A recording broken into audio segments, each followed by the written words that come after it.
Hey, everybody. Welcome to season 2 of the Obvious Podcast. We are so excited to start this year. Our first episode of season 2, Peter. Unbelievable. I'm Sonny Macon. I'm the CEO of ABC. We'll find anything to celebrate, won't we? Podcast 1 of season 2. That means right. Episode 51. Episode 51, but really it's season 2, episode 1. That's a lot to write on a cake, but we can talk about it at the end of season 2. Wait, I already said I'm Sonny Macon. It's your turn. Oh, I'm Peter Dyga, President and CEO of the ABC Florida East Coast. Welcome, everyone. Welcome. You're listening to the Obvious Podcast, where all opinions expressed are our own, unless we say otherwise. And you love the show? Subscribe on any major podcast platform or watch us in action on YouTube. Follow the Obvious Podcast on Instagram, X, and Truth Social. All the links you need are in the show notes. Reach out to us anytime at theobvious@abceastflorida.com. And if you're enjoying the ride, we hope you help others find us by leaving a review wherever you listen. So, happy Friday. Happy Friday. Here we are, starting our second season of The Obvious. I like that. We're season 2. Our audience is growing and we're getting great feedback. So today we wanted to talk to you about something that's been interesting to us, which is AI. And not really AI. We're not going to get into AI and talk about, large language models and all that boring tech stuff because, one, we don't know anything about it. Secondly, we'd be bored. But it's been interesting to watch the cultural conversation around business, talk about AI. It's been interesting to kind of watch the tech companies and how they are. I don't know if people just heard the bell in the background. Oh, yeah. That means an angel got its wings, right? Don't get me started. Don't get me started on bad theology, Sonny. So, no, actually around here it means we just got a new member. So anyway, that's cool. So we're in the middle of the podcast. So very cool. Sorry to interrupt you. No, it's okay. NVIDIA, it's the talk of Wall Street. Everybody's talking about NVIDIA and its success. It's become within the last few weeks, it's become a $2 trillion company based on market cap. So I was watching this AI conference, and it was back in July. Okay. And all the way back then? All the way back then. Back when we were still doing season 1 of the Obvious Podcast.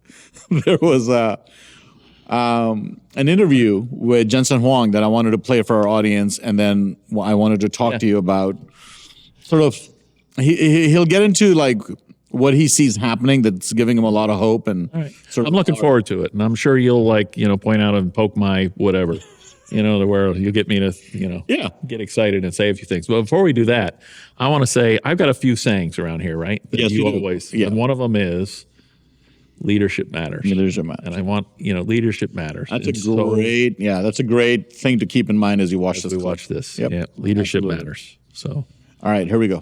As a CEO of a global company, what do you see are America's unique advantages that other countries don't have? America's unique advantage that no country possibly have is President Trump. And let me explain why.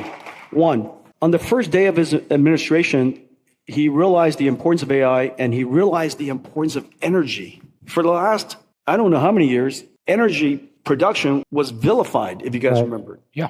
We can't create new industries without energy. You can't reshore manufacturing without energy. You can't sustain a brand new industry like artificial intelligence without energy. If we decide as a country the only thing we want is IP, to be an IP only, a services only country, then we don't need much energy. But if we want to produce things, something as vital as artificial intelligence, then we need energy. And so I'm just delighted to see to accelerate AI innovation, to accelerate the growth of energy so that we can sustain this new industry, go after the new industrial revolution. So remind people who that was again?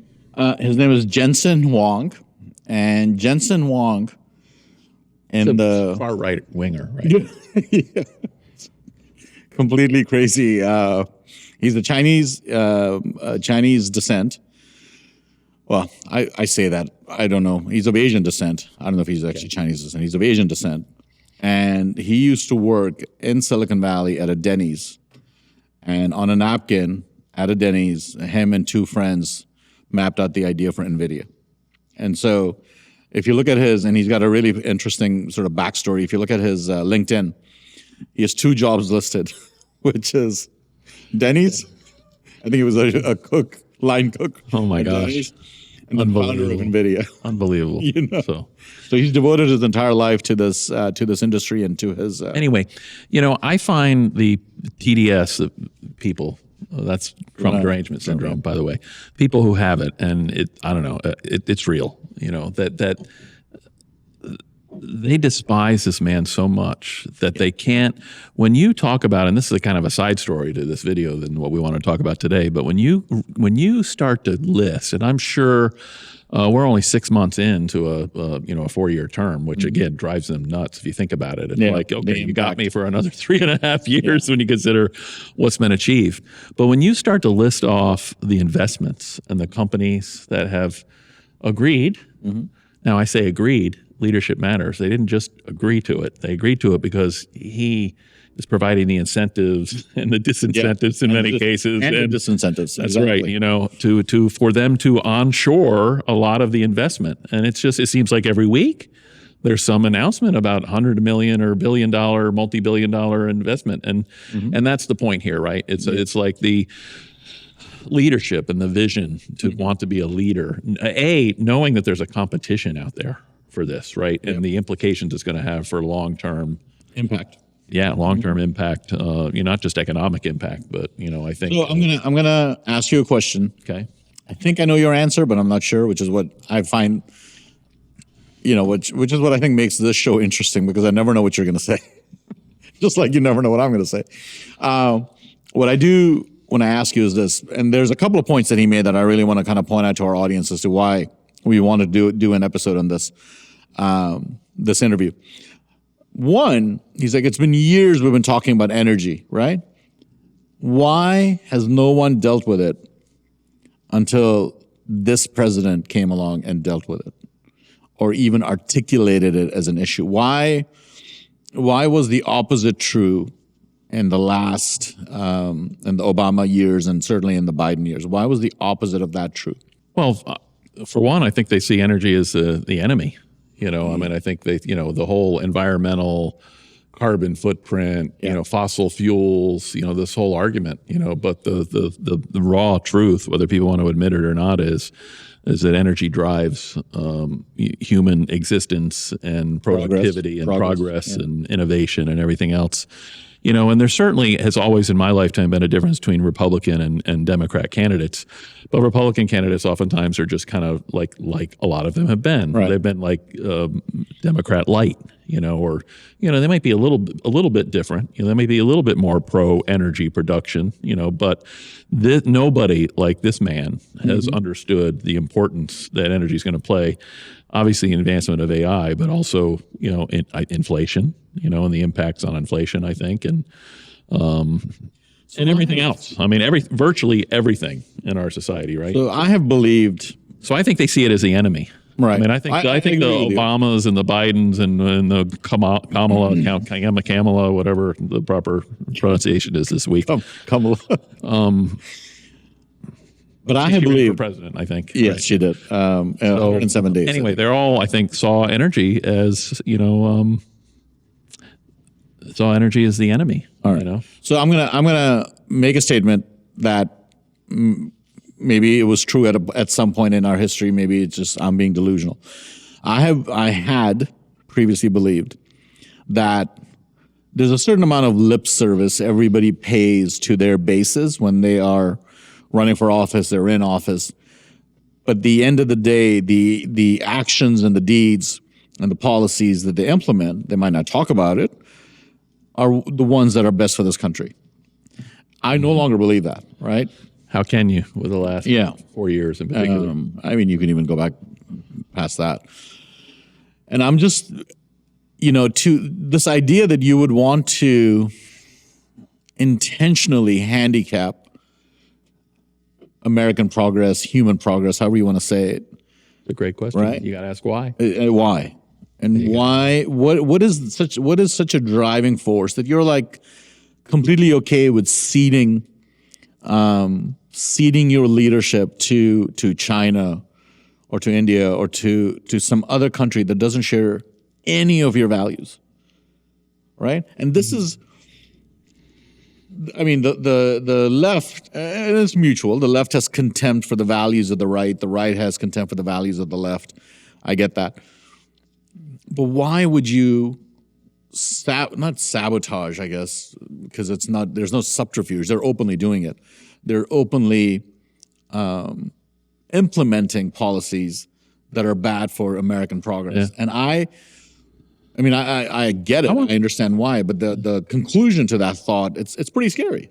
Yeah, I want to push back a little bit on that because I don't know. I don't know if I agree that the left. Well, I think they do have contempt for the right values, but I don't think they're as public about it. I don't think, are they really willing to come out and say, all right, so what are conservative or right of center values? You know, so as it pertains to the topic at hand. I mean, free markets, capitalism, personal liberty. Now, are they actually willing to come out and say, I agree with you, that's certainly their policy and the kind of things they pursue.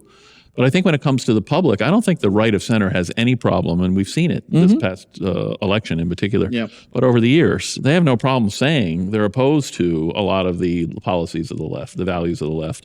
But when it comes to the left, do they come out and say publicly that they're opposed to free markets, or they're opposed to? Of course, look at Zoran Mamdani. That's it. But that's it. Just the really extreme loony left, and that's only been in recent years or months. It's been a recent, And even the Biden administration, I think, has kind of taken that to a new level. And I think we're understanding why. It's because I don't think he really was in charge of it. I think there were a lot of lunatic leftist people who surrounded him that kind of were running the show in terms of policy and whatnot. I could argue the fact that Biden's administration never said it, but they did it.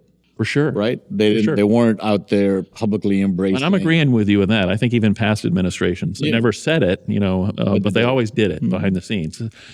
Usually more subtly in ways where they couldn't be actually accused by, whether it's the mainstream media would never accuse them, but, or somebody could never accuse them of being opposed to the conservative values or American values. Is that awful for me to equate the two, conservative American values? But, free markets and capitalism, family values, I think, and security, strength and defense, energy independence. I mean, I don't know. Where do we want to go with this? Well, I mean, I'm gonna share this with you. I was listening to a journalist, and I'm blanking on his name right now. He has his own show on MSNBC. Well, I'm certainly not going to be able to help you. Good-looking black guy, wears glasses, and I can't think of his name right now. But he was a journalist at the Washington Post in DC, and he quit. He resigned, and he did an interview on NPR, and I heard it on NPR, and he was talking about. And I listen to the NPR because I want to know what the communists are saying these days. And he official government position. And he made this point. Well, we all got a memo from Jeff Bezos saying that the focus of the Washington Post from now on will be on personal liberties, free markets, and patriotism. That went over well. And he said, I couldn't live with that. Right. But this journalist, and I wish I could remember his name, this journalist specifically referred to the patriotism part. He's like, how could I be patriotic? Right? And it just blew my mind. Like, you are on TV, on radio, writing for the Washington Post, you're super successful. That's kind of making my point. Right. I mean, would the left readily admit today that they're against patriotism? I think they are readily admitting it. Well, they are. Yeah, but will they say that? Will they admit that? I'm not sure. I'm not sure they will. And by the way, I think Trump made a point of that, I think, in talking about AI and the need to lead in AI. This is going to take, a recommitment to patriotism, right? To wanting this country to be the leader in this. Well, I just can't believe patriotism has now become a right-left issue. Like, that boggles my mind. Right? You can have all sorts of policy issues, but the goal used to be you love this country, you wanted what's best for this country. Now you disagree on how to make that happen policy-wise. Right. But the end goal, everybody used to agree, was doing. For some of us, though, my entire life, I'm not sure I was ever convinced that the left was really patriotic. But again, to the point, the underlying theme of this podcast, about how I think the left was always that way, but they were a little more subtle about it because they knew they couldn't be front-facing, or very, right. So, but now they're becoming a little more emboldened for some reason. I'm not sure what. They're winning elections, and now we could go back and connect this to the education system and the left-wing young people we're generating. Yes. Right? Out of the education system. I would say that and immigration. I've long said, immigration is great and I'm all supportive of immigration, but I think immigration, whether it's this country or anywhere else, has to be at a pace where the predominant culture survives. Yeah. Right? The idea of patriotism and the American values. But if you bring in immigration too fast, then those new immigrants to the country are not becoming, if that makes sense, like Minneapolis, and I think that's been that, along with the education. I think those two combined is exactly the tsunami, the perfect storm. I think that we've faced in the last 50 years or so, and it's accelerated. I think in the last 10 or 15. So there's and then the second, we're running out of time, so I'm going to make this point real quick. The second point he made about can't be possible. Whether we want to be a services-oriented economy, or do we actually want to bring back industrialization, bring back manufacturing? Well, the left will. Right. This is again to the position, which, and quite frankly, there was I think Republican administrations that maybe believe this secretively, which is those days are gone. They're bygone days. Yeah, they'll never come back. It's not going to happen.